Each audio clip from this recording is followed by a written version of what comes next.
Hello, everybody. Ryan here, and we are back for another episode of the Lapdown Podcast. With me tonight, you have got Ben off to my left here. You got on my right, you've got Tino, and down below we've got Tyler. we got Tyler. Sorry, What's blanking on your name up? How we doing, guys? So yeah, the four of us here tonight. We're going to be talking about the Bristol craziness. Bristol. Yep, the Bristol race that took place this past weekend on St. Patrick's Day. And look forward to this upcoming weekend's race at Circuit of the Americas and maybe a couple of other topics when we get to them. So, we've, all right. Who wants to start us off on talking about Bristol? Tyler, do you want to rant? I think Tyler. So my personal opinion is it actually wasn't a I've actually was looking back. It's not a terrible race. It's not as It's not as bad as people make it out to be. It could be better. Yeah, it was way better than Phoenix by far. But that's just Phoenix Raceway. Bristol usually has good racing, even in a next gen car. I mean, yeah, it's old Bristol. Everybody wanted old Bristol back at single file. That's what old Bristol was single lane, and everybody's complaining that it's shit racing. Yeah, it's true. The issue I had with it is every time I tried listening to it on the radio, everybody was pitting every single time. Like it wasn't every time I got back in the car, it was like, oh, they're pitting again. I'm like, what the fuck is going on? The tire, because if you didn't miss it, Ben, I'm gonna rant a little bit more. The track was just too cold, and the resin was actually meant to wear the tires, and it wasn't heating up as correctly because of the air temperature and the track temperature. Usually they would put a PJ1 down, which is what they usually use, and the tires built to wear down on PJ1, but I guess they decided to use the resin this time to see how it would go. I don't know if they were expecting the track temperature to stay like it was. Maybe they were expecting the clouds to move away, maybe a little sunshine later on in the afternoon, but didn't work out that way. I think that it was just a little freak accident with the weather and the resin mixture caused some tire wear and tires to go down like nobody's business. So that was just wild. It was a good race. It had the most lead changes ever in a Bristol race. I say in any short track race, that includes any races at Martinsville or Richmond too. Yeah, that's true. And definitely, and from what I'm hearing, they had the most lead changes. Yeah, that's what I just. Yeah, is that what you said? My apologies. No, you're good. Yeah, that's what we just mentioned. Yeah, that's wild. To see that. It's just good racing all around, like side by side. I didn't really see too many Bristol races before where they went from lap to lap, side by side, and didn't spread out and go single file, and you know what I'm saying. So that was pretty crazy to see. I think this new package is a little different. It was definitely more competitive. Yeah, for sure. It really felt a bit to me like it was a tale of two races, because in the first half of the race you had the constant tire issues where the tires weren't lasting about 4 miles. It was like the tires would blow out every 10 to 15 laps.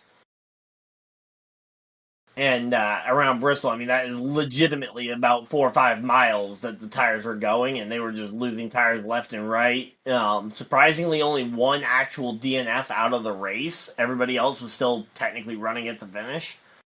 But then in the second half of the race, you had a lot less tire issues. Seemed like the teams were able to at least temporarily fix whatever the problem was to avoid blowing out tires every 10 to 15 laps, to the point where the final run went green flag to the checkers, including a green flag pit stop cycle in there, which led to Denny Hamlin lapping everybody but I think the up top to 5th place, if I'm mistaken. Yeah, top 5 is the only guys on the lead lap, so it was definitely, it felt like a tale of two races, because again, first half you had a lot of tires going down and a lot of lead changes happening in the first half. Yeah. And then Hamlin estimated the second half.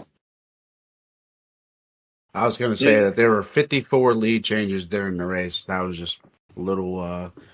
That's just wild. Yeah. That would have been pretty cool if that had been the 54's first win. He wasn't. He was. And just to recap with the tires that we were talking about, Goodyear brought the same tire that they ran last fall's night race and had no problems. I just think that it's with the PJ1 and the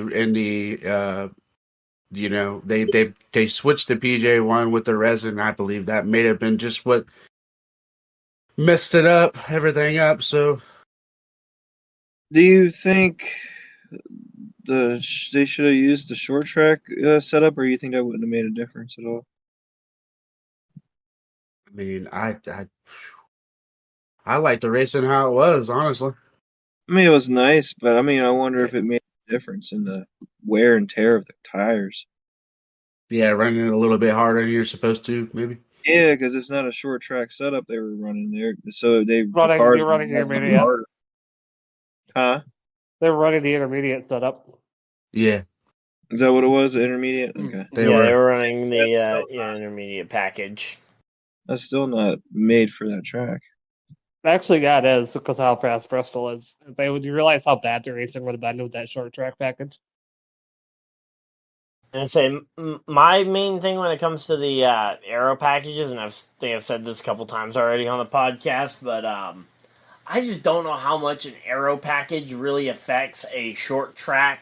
Now, granted, Bristol is a different type of short track to, say, the Martinsvilles, the Richmonds, where, I mean, aerodynamic changes are minuscule when your speeds are topping out at, say, 130, 140 miles an hour entering the corners. That, in particular, Martinsville, because that's the one I've heard a lot of people talking about, oh, we need a new aero package to fix it. I just struggle to see where an aero package would fix it. Now, yeah, Bristol, you're going into the corners at what, 160 as kind of your topping out speed? During qualifying, they were hitting 150 miles an hour. Yeah, so about 150 entering the corners and stuff. I mean, yeah, it's a little bit better than the 130 that I've mentioned, but is it enough for aerodynamics to play a major factor? I don't know. No. And that's where I'm starting to get to that point where it's like, we've tried everything else. What is the harm in trying and just adding a little bit of horsepower back in? If it doesn't work, take it back out. 1,000 horsepower to the cars and let them run it. Sure, see what happens. Or even just back up to 750 where it was in the Gen 6 era back in 2017, 2016 or so, back when, at least in my opinion, we had some of my personal favorite short track races coming from that era. So let's just think, though, if you add 1,000 horsepower, what would that do to the tires? Destroy them. Yep. Yeah. Because the tires are not meant for that much power. Well, and again, that's why I'm saying I'm not saying but I'm not saying 1,000. I'm saying bump it up from 750 back, or from 670 up to 750, which is only about an 80 horsepower bump. I'm not saying to bump it all the way up to 1,000 because that's a much more drastic change. I think Larson was saying, why not just try 1,000 horsepower? Yeah, I know. I'm sorry to say, but those with how small those tires. You're not F1. You're not. Those tires are not made for that much power. Yeah, they would have to bring a different tire. Exactly, and that's why at least a mid-season change, I think that would be too drastic to try and do. But versus, you realize how bad it'd be 2008 Indy all over again with 1,000 horsepower. I mean, I heard a lot of people referencing 2008 Indy this weekend with the tires the way they were. I mean, Denny Hamlin even did it on his radio mid-race.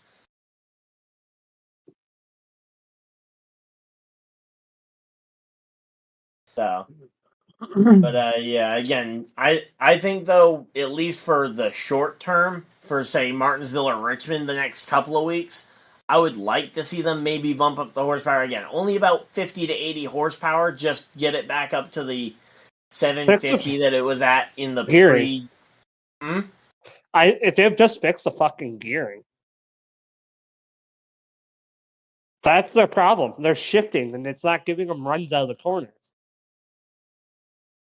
Yeah, but I don't know. I don't know how you fix the. I don't know how you fix that kind of problem though within like 2 weeks. like, yeah, in the long run, yeah, maybe fixing the shifting, maybe figuring out how to build a tire that can survive one of these cars at 1,000 horsepower. Maybe one of those two changes is the long-term solution. I'm looking at something to help solve the racing for the next 2 weeks or so. Because after we go to Circuit of the Americas this weekend, we then head to Richmond and Martinsville back to back. That'll be fun. Yeah, for real. Martinsville's going to be ass. I'm sorry, but Martinsville's going to be ass. If they don't fix the package, it's going to be ass. So let me ask: do you guys think the racing would have been different had they laid down the PJ1 instead of resin?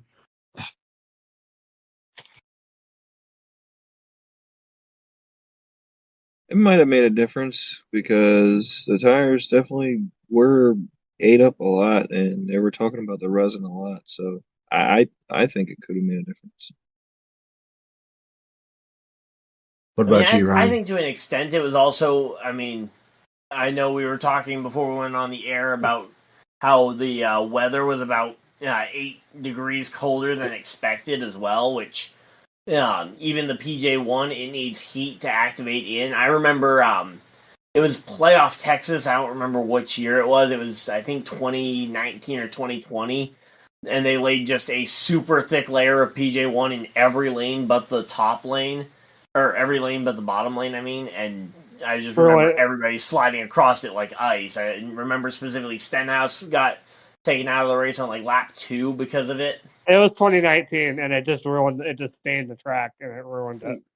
Yeah, I remember when they did that last year. They just lathered it up again. It seemed like at Bristol last year they laid that PJ1 in the low line. It seemed like they were just along the low line for a long time. Yeah, again, I think, referencing back to probably one of my personal favorite Bristol races was that night race back in 2017, and they laid 2 trails of PJ1, one in the low lane, not in the middle lane, and then on the third groove they would lay a second lane of PJ1, and it, at least from what I remember from that race, it led to both grooves being able to be used. But also the PJ1 over time would eventually start to lose some of its effectiveness. Yeah, but it just gave guys a chance to try and start getting the rubber worked in as well up there. And there was no rubber taking to the track with how cold the track was yesterday. What about you, Tyler? You think there would be a big difference in the racing? How there be PJ1 instead of resin? I personally, I don't know, honestly. I honestly don't know. Because we can't really tell until we go to Bristol back in the fall. Because they're thinking about putting PJ1 on in the fall. Yeah. Yeah, I just remember that. Honestly, I hate PJ1 so much. But honestly, I think it does act. I think with this car, I think it's.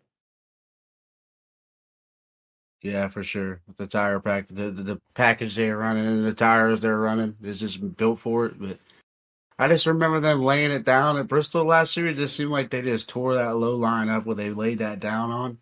Like all night. Last year, it seems like they didn't pit as much as they did this year. For sure, yeah. When we were there, it didn't seem like it at all. No, they didn't pit much then. That's for sure. There wasn't nothing really going on. It just spread out really a whole lot. And I feel like the resin gave it a little bit of racing for some reason. Like maybe roaring the tires a little quicker so that they can, I don't know. Just the racing was pretty good with the resin. I know that much, even though the tire wear was absolutely horrifying. Yeah, the tire wear. But if it's anything, if it's anything like the night racing freaking Bristol, that was boring racing. Just like spread out, no chance of passing for a while and stuff. Anyway. All right. So, is there any other complaints or comments about the race from the other day? No. Before we move on to the next topic? None that I can think of. I was just Right? gonna say that that Toyota obviously outperformed again.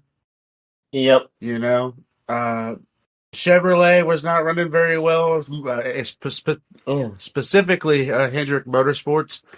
They were in the back of the field for a while. I guess they got caught up in a little wreck and got themselves shuffled to the back. In which case, you know how hard it is to pass at Bristol.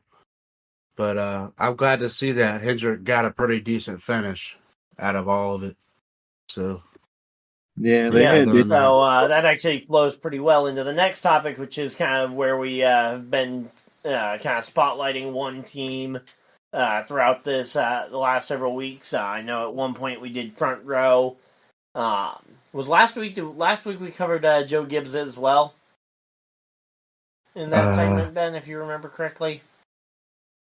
I believe we did. Yes, I believe All we right. did. Well, I guess we're doubling it up because this weekend it was another Joe Gibbs and Toyota show, including all four in-house Joe Gibbs cars finishing inside the top 10. Obviously, the 1-2 finish from Hamlin and Truex, the two veterans on the team, but both Ty Gibbs and Christopher Bell able to come home with top 10 finishes as well.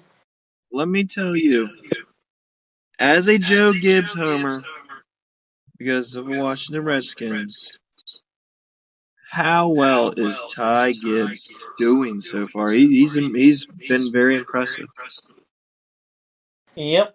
I wanted to go ahead and shout out some of the other Toyotas as well in the race because last week I know we talked a lot about the in-house Joe Gibbs cars, but John Hunter Nemechek for the second week in a row was right up there inside the top 10. He ends up coming home with a sixth place finish this week.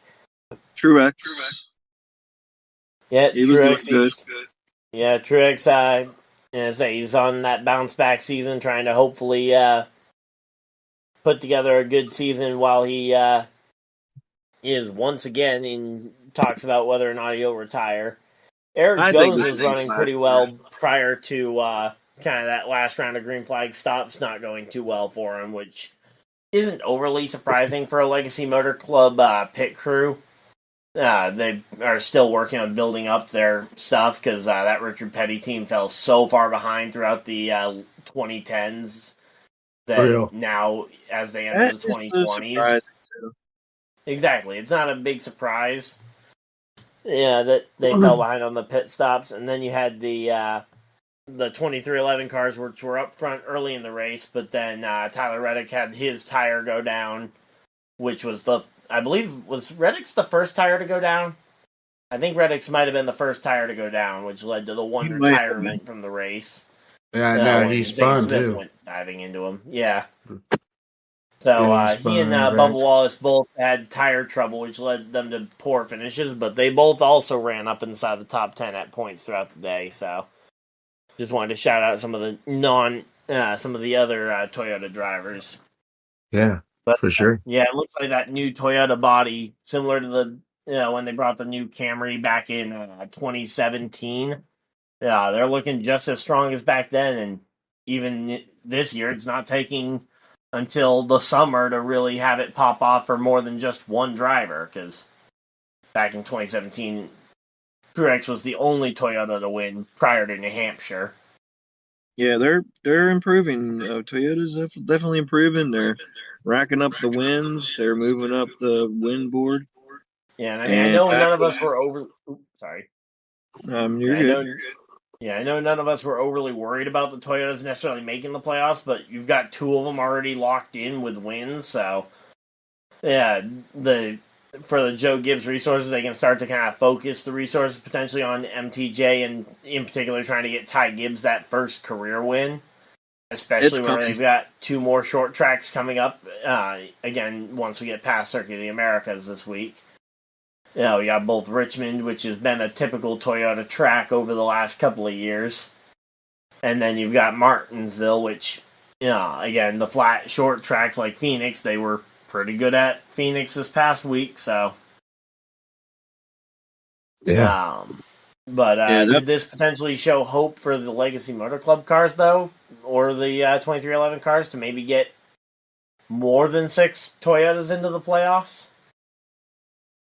I mean, it's quite possible. I mean, I don't think Ford has been very promising this year. Chevy and Toyota have really stepped it up this year.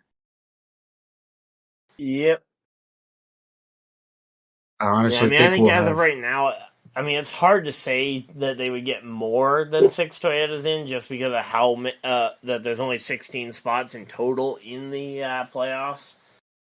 But yeah, I could see, especially at Darlington, maybe Eric Jones sneaking a win. That would take another Toyota spot up there.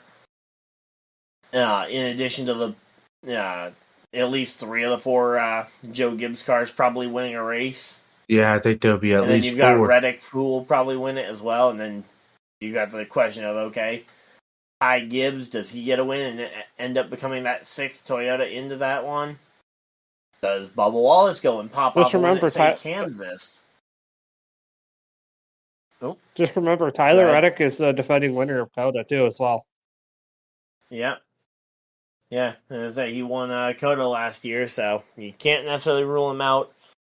But this field at Circuit of the Americas is certainly going to be one to talk about, and we'll talk about that in a moment. But yeah, where we talked about Toyota a lot last week, I don't think we need to go too heavy into them again. But yeah, just wanted to go ahead and shout out just how well those Toyotas have been looking.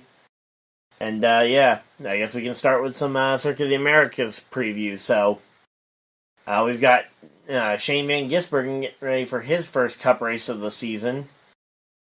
He'll be in that number 16 car for Colleague Racing. Kamui Kobayashi is another one of the drivers coming in for a one-off race. He'll be in the number 50 for 2311. Yeah, Timmy Hill in the 66 is the other part-timer who will be in the race, in addition to... You said Ginsberg's going to be in there, or whatever his name is? SVG, Shane Van Gisbergen, will be in the 16 for Colleague Racing, but don't worry, AJ Allmendinger fans. He will also be in the race. He'll be driving the number 13 car for Colleague Racing as well. So Colleague Racing will be bringing 3 cars to the track this week to accompany Shane Van Gisbergen, in addition to Allmendinger, both getting to run the road course. So, yeah, it's a stacked field. Anyone want to give some thoughts or some predictions for COTA? Yeah, I got Chase Elliott winning and getting out of his slump. All right. I'm going to go with Shane Van Gisberg's going to get top 10. All right. I actually kind of agree with that. I'm actually going to agree with that. And I would love to imagine that it's going to be an SVG versus Allmendinger battle at the front.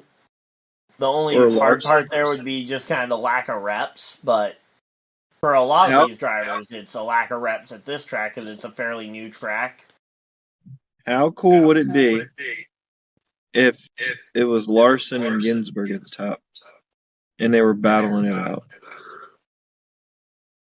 I think it'd be cooler if Michael McDowell won it, but that's definitely bias coming through. It would be nice. Yep. And there's a lot and this is the kind of track, and the good thing about having a lot of road courses is that we've got a lot of chances for this SVG versus the field to kind of storyline to prove itself. And as we saw at Indianapolis last year, Shane Van Gisbergen's not invincible on the road courses, but he is certainly not one to be overlooked either. So we really didn't have a whole lot of... There was really not a lot of news topics to talk about from this past week, aside from the... No, there was. The tire issues.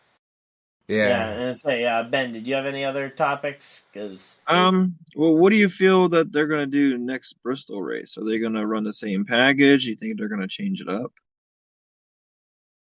I mean, I think that they definitely should be looking to change it up. I think they should be looking for a change even sooner than that. I think a change before, say, Richmond in 2 weeks or before Martinsville the week after. I think one of the package should be shifted before we even get to those. But yeah, by Bristol in the fall, there should be some idea whether it's, again, just not using the resin or using something else like PJ1. But I think there's a chance that they just go with it and assume that the weather is going to be enough to change it. I don't like that idea because it sounds like just doing the same thing and expecting a different result, which is textbook definition insanity.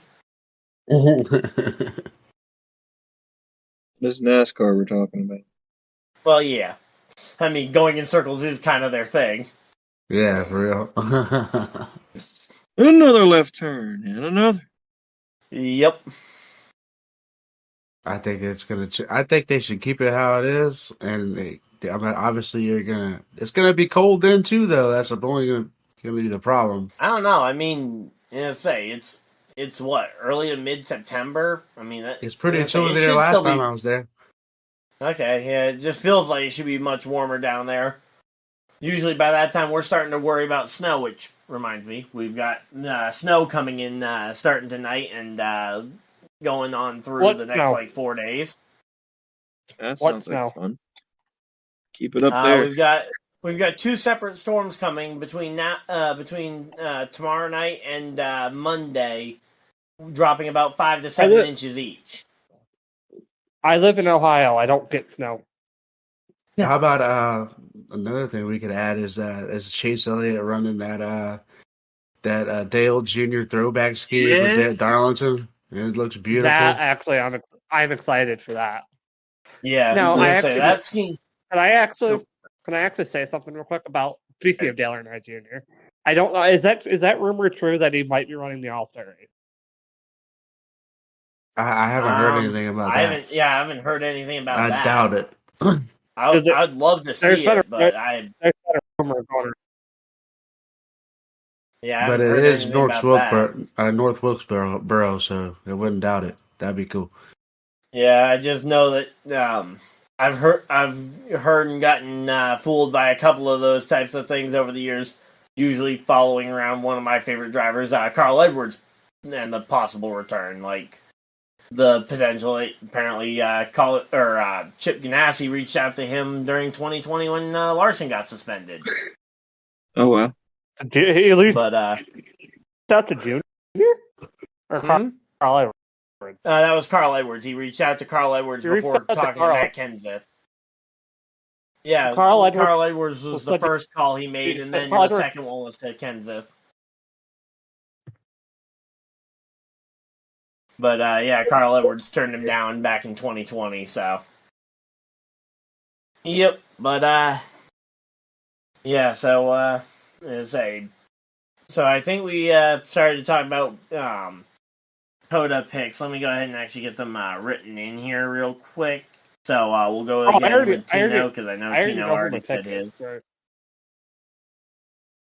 So, Tino. What did Tino say? You said Elliott breaking the drought? Yes, sir. All right, and Ben, I know I heard you say you said SVG for the top 10. I'm gonna go SVG. Okay, you're gonna take SVG for the win? Okay. Why not? All right, SVG. Oh, come on. Don't be. All right. I'll go ahead and let Tyler have the next pick here. I'm going to go with the repeat. I'm going to go with last year's winner, Tyler Reddick.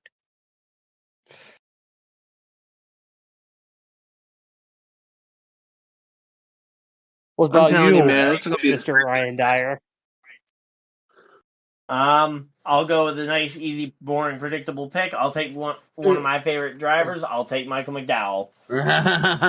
It was between him and Allmendinger for this one. That is a solid. To be fair, yeah, it's a great pick. He's very solid driver, man. He won consistent. I honestly think. Yeah. Dude, what did he? I'm going to watch him. He won Indy last year. He also looked very solid at And I say he also looked very solid at the Chicago street course. I don't remember how he finished at this race a year ago, but the cars look fast this year, and I have a good feeling for Michael McDowell McDowell there. had a top 5. I think he was top 5 in this race a year ago? Yeah. He made it through the car race last year. Did you know? Nice. I think they are removing stage cautions. I think for Coda and for Coda only, from what I've heard. I don't know how true it is. I've heard that they've added them back for every road course this year. They need to do it. They need to get rid of all road courses. They had done that, and then they changed it back for Charlotte because of backlash, because it was making the racing boring at tracks like... I know Watkins Glen, the fans were complaining about how boring the races were without cautions to break them up. I thought the race was good because I was there in person. Yeah, I mean, I thought the same thing about Indy, although, again, it might have been biased because my driver was out front for a good portion of the race, and if there were cautions to bunch the field back up, Mike McDowell and I had the same dominating day he had. This is literally how I looked when Chase Elliott stopped on the back stretch at Watkins Glen. Yep. This is what I say. Mismanaged the fuel there. This is what I was saying. Refuel the fucking car. NASCAR fans who don't like actual road course racing. Oh well. NASCAR fans are I'm gonna say this right now. We're part of the group of the next gen fans who actually like the road course racing. Road racing is actual racing. I feel like the biggest thing with it is it feels like... dirt racing is actual racing, but we're not going to go there. Well, yeah, but, NASCAR can't do a dirt race to save their life. Dirt Bristol was actually pretty good. Dirt Bristol was actually pretty good. I was at 2 of the 3 Bristol dirt races. But you got to afford... I missed was last year's. But can afford... No, 8-0 beat the 410 sprint car, though. I've never heard any positive reviews on the dirt track racing at Bristol. I loved it. I loved it all 3 years. I was there last year, and it was fucking amazing. The issue I have with Bristol... I also love dirt racing. I love dirt racing, too, but the issue I have with it is that it's not real dirt racing. His cars ain't made for dirt. It's manufactured. I do agree. On top of a road track, and the cars aren't made for dirt. What they need to do is they need to have a car that's made for dirt racing, and have a track separate for dirt racing that they can add into the series. I think that'd be cool. Have a car that's made for the dirt racing. You don't have to change. A lot of your local dirt tracks can't handle a NASCAR Cup crowd. I mean, Eldora might be able to handle it. Eldora has 30,000. Bristol. Knoxville can. They have about Knoxville, Bristol, Charlotte. Well, I'm talking a legit dirt track. Like nothing that Bristol, has Charlotte. No. I can tell you right now. Over top of the road. I'm going to tell you right now. Being a dirt fan, the only 3 they got an actual dirt track. I'm going to tell you right now. The 3 Charlotte has an infield dirt track. It's out there. It's out a few miles past the drag strip. Okay, that's why I haven't seen it. So I honestly think a good one would be Eldora, because they can hold about 30,000. Yeah, Knoxville can hold about 25,000, 30,000, but they can expand. They usually have. Because 30,000 is on the low end for a NASCAR Cup race, especially if you're North Wilkesboro only was supposed to have 10,000 people. Yeah. But this whole gimmick of them trying to put a track inside of Dodger Stadium, if that's a real legit rumor, that is asinine. Yeah, that's crazy. Why not rebuild? I don't know. Why not just rebuild some of the tracks they got? Why not just make a legit dirt track? Like, why can't NASCAR just be like, hey, let's be creative, think outside the box. Let's have our all. That's what they should do. They should make make their own dirt track from scratch, and make that the race in the beginning of the year instead of that stupid stadium shit.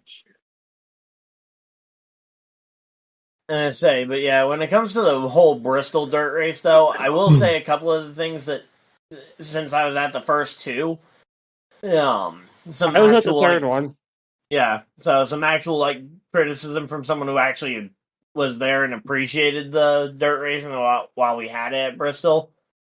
Criticisms I could say was that the race should have never been scheduled for the daytime because it was all, the hot sun ends up baking it and just drying the track right out, which leads to way too much dust and making it near impossible to see.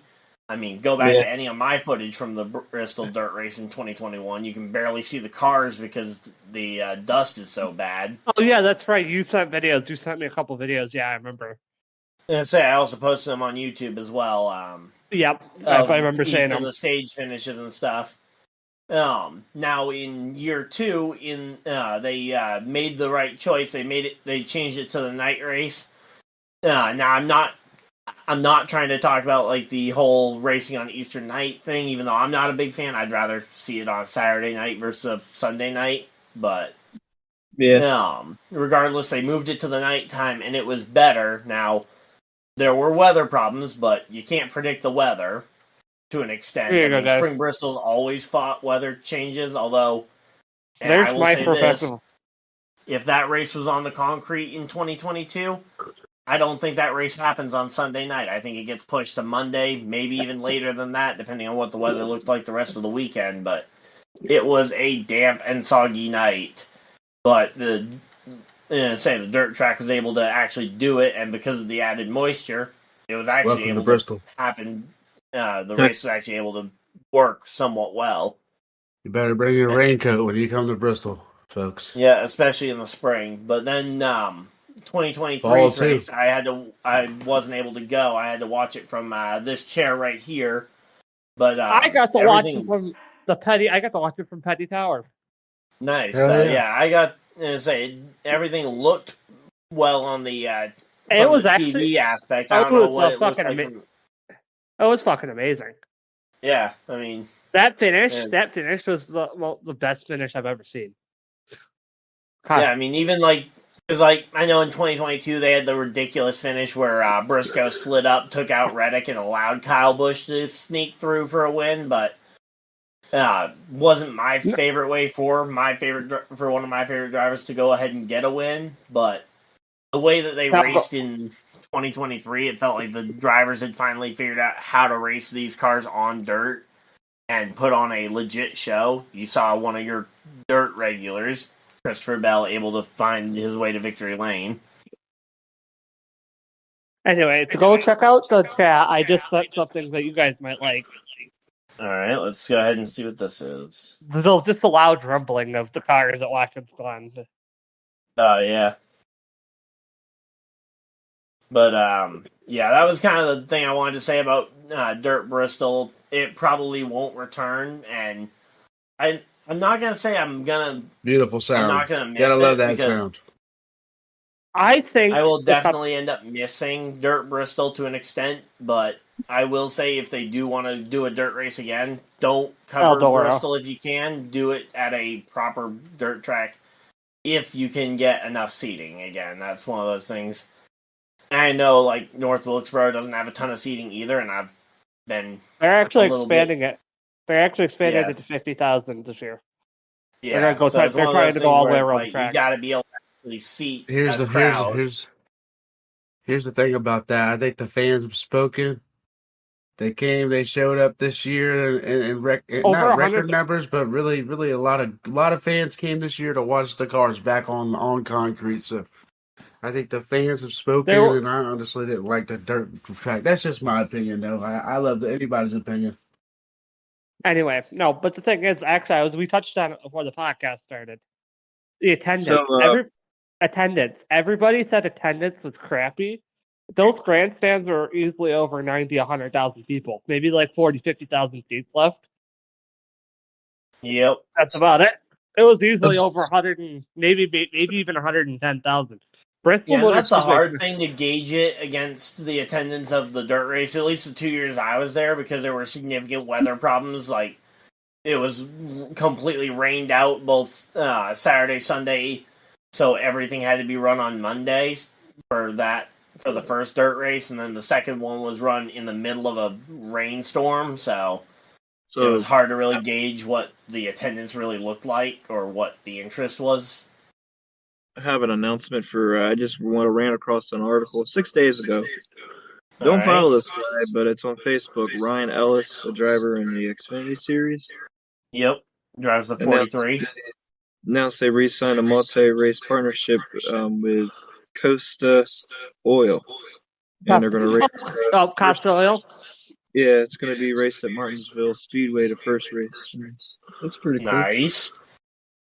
Yeah, and along with Ashburn Pub and Dakota Riggers as partners. Ooh. Yeah, and a little bit more of the breaking news from today specifically. I know we talked about this as well before we went on the air, but Matt Benedetto is back in the NASCAR Xfinity Series on a part-time deal with the number 38 team. Matty D. So definitely excited to see him returning to the racetrack as well. Haven't heard his name in a long time. Yes, sir. I'm glad to hear that. Love Matt. Yeah, I know we got one of our. A couple of people from our podcast I know are excited about that one. But yeah, I think is that all the news we had from this week, though. I think, or is there more that I missed? Because I've been kind of out of it this week. Let's take a look here and let's check the notes. See if there's anything breaking. Imagine if news came out right now while we're filming. That'd be funny. It is a triple header weekend this weekend for the Trucks, Xfinity, and Cup. Trucks and Xfinity both racing on Saturday. Trucks at 1:30. The Xfinity Series will be starting at 5. I won't be home to watch the start of the truck race, so I won't be streaming that one over on my channel, but I'll be doing live watch-alongs for both Xfinity and Cup. Yeah, Watching go the check. SVG doing the double, because Shane and Gisper are going to be racing both races. Goodyear First time he's actually raced a responded. double in NASCAR, I believe, outside of the Daytona weekend. Bristol Goodyear responded to the tire wear at Bristol. Looks like. And they did a live press conference in the middle of the race, if I'm not mistaken, talking about it. Yeah, that's how off it was with the tire wear, to the point where Goodyear had to make a statement mid-race about the tire wear. Well, we could talk the top 5 standings right now. We got Carl Larson in first, tied with Martin Truex in second with 185. That's surprising. Truex is actually. Blaney was topping the standings last week, but he dropped all the way down to 4th. Yeah, Gibbs is third, and Hamlin's 5th. Yeah, Ty Gibbs is backing up the strong rookie season he had last year, avoiding the sophomore slump that we said he needed to avoid, trying to avoid becoming kind of the next Austin Cindric, for lack of a better term, a driver who had a great rookie season but then had a big sophomore slump. The only reason he had a good sophomore season was his rookie season because of the Daytona 500. No, he had a few others. He had a few other solid runs throughout the season. I'm entering a sweepstakes. Mainly on road courses. He had mainly road course success, but he had some other good runs. Yeah, he only had the one win, but if you look at the average number of wins, even for like the series champion, feels like the series champion on average wins about 3 to 5 races a year. I mean, for a rookie to go out there and win one race isn't a really good season. Entered a sweepstakes at a Camaro, courtesy of Ally and Hendricks.com. It's a limited edition Chevrolet Camaro. Yep. So yeah, Michael McDowell just misses out on the top 16 after this past week. I'd like to see them push out a Corvette. Corvette, what, on the track? Push a Corvette as their car, as their model car. You want a Corvette on the NASCAR track? I want them to I want them to use the Corvette as their model instead of Camaro, because Camaro has quit making cars. They're done with Camaros. They're done with Camaros. Yep. Yeah, they're done manufacturing them. They're done manufacturing them. Really? I didn't hear about that. In real life, yeah. Yeah, I haven't heard about that one either. But if So they I'd like do, for the them- question is, how long will Ford stick with their current model versus going to, say, the Ford GT? Well, they're or at the something Dark that- Horse. Yeah, I know that they just brought in the Dark Horse, but will they potentially upgrade to a more sleek design similar to the Corvette with the Ford GT as opposed to the Mustang being Yeah, a 'cause more I just- boxy muscle car type and I can't almost think of just any other adopting car. these sports cars? There's no other That's Chevrolet. And That's then what Toyota has the oh. Supra in development, which we Nothing is more already know legendary than a about. Corvette. Yeah. Well, then the Supra could. Okay, the Supra and the Corvette, I guess, could be comparable. They're gonna Yeah, go and then Cadillac. though. again, you've got the Ford GT that they use body style that they used in with Chip Ganassi over in sports car That would racing in the GT that would open LM up division. a path for another. I could open up the path for fucking Nissan to bring in like a Skyline or something. No, Yep. it's gonna be a Honda Civic or Accord. The Civic's not comparable to Supra or anything. Skyline would be the closest thing. You realize Civic or Civic. And say, Or what about Honda. BMW potentially bringing in a car? Because BMW used to race in the same GTLM division the with Type the R Corvette Civic and now. the Ford GT. That Skyline Type R, the Yeah. GTR. And And say, Civic Civic- Type R. if They have you the really want to Civic. push it, I mean, Ferrari also has a body style that was comparable. Honestly, Yeah, they're Doubt that Ferrari Ferra- comes into NASCAR, but just another one. Ferrari is not gonna go to NASCAR. Yeah, I tell you right now, the Corvette. Yeah, it's just be the another next one that car had they the run. body style for that same division back in IMSA. That'll be some Regardless. futuristic looking NASCAR cars, though, man. That Corvette is wicked looking. I hate to see the Impala. If they put out Impala, I just swear. I just swear. They Impala better not hasn't roll been- out another Impala. Impala hasn't been made since 2019. No, I But- just can't imagine them rolling out an Impala instead of a Corvette. So are Oh, my they- goodness. It's going to be a Monte Carlo probably, What was the reason I why don't- they're getting rid of the Camaro? or no Malibu. Malibu, my bad. It's probably going to be a That Malibu. would be pretty cool to see a Monte Carlo be brought back and it'd be a pretty nice car. Why are they getting rid of the Camaro? They're just gonna get rid of it They're altogether. know. They're stopping It's production. my of favorite it. car.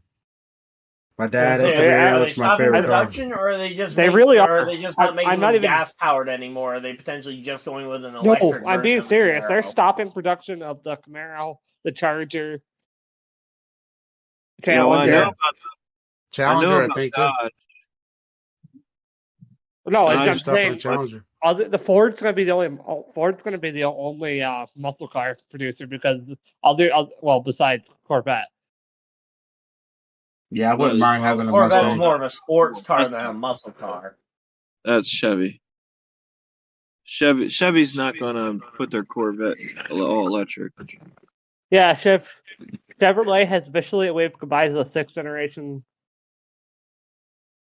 Okay, so it's right here. The 6th generation is the final generation. Sucks. I love Camaros. Rest in peace, Camaro. For Yep, whatever. Chevy Camaro is to cease production in the end of 2024, so the end of this year. And let's say I could see now Chevy adopting a new body kit for 2025, especially if the fall off from Toyota and Ford is significant. Although it looks like Ford's a step behind compared to Toyota and Chevy right now. But with how good Toyota's look to start the year with a new body kit, wouldn't rule out potentially Ford. Dude, they better bring out the Corvette, dude. Oh my goodness, that'd be so nice. But I think that's pretty much everything we had on the list. If, again, we've kind of gone through additional news and stuff, but unless anyone else has any other news topics that have broken in the last 2 minutes. Nope. I don't think so. I could check Bob Pockris real quick. You know, he's the guy. I guess this is an end to the podcast. Yeah, so we already went through picks, but to go ahead and reiterate who everybody has for their picks. We've got Okay, here we go. So we got Tino taking Elliot, we got Ben taking SVG, we got Tyler taking Tyler, and I'm taking Micah McDowell for my pick. So Yes, those sir. are the 4 selections for us. Our other co-hosts who are normally with us will be making their picks before the race, and we will meet back with you guys next week to talk about all things Circuit of the Americas and get ready for the Easter weekend race at Richmond Raceway. So Yes, sir. thank you guys all for listening or watching. If you guys are over on the YouTube side of things, if you guys are on the YouTube side of things, hit the subscribe button. We'll be back next week with another podcast. Also, check out some of our other podcasts on the channel. We got pretty much every sport. We got baseball, we got football. Do we got any other podcasts over there right now, Ben? Basketball will be starting up probably in the beginning of the year for when the next season starts. Next. All right, so we have our basketball baseball one's going to podcast be in the works as well. Baseball's going to be this Friday. Hopefully, Podbean will actually work so you can get your lovely call. Everybody misses me in baseball because everybody knows how huge of a baseball fan I am. Yeah, so a quick shout out to our sponsors as well. We got W Energy, we got the Alkali Project who make the intro and outro music for this podcast. We got Century PC, we got Fanatics, we got Sleeves, we got Bulletproof Coffee, we got Duke Cannon. Don't think I missed any of the other sponsors I'm supposed to read off, so I think that's pretty much everything. So Yes, sir. Again, as we said, we will see you guys after Circuit of the Americas. Hey, enjoy the race, guys. Yeah. Peace. Peace.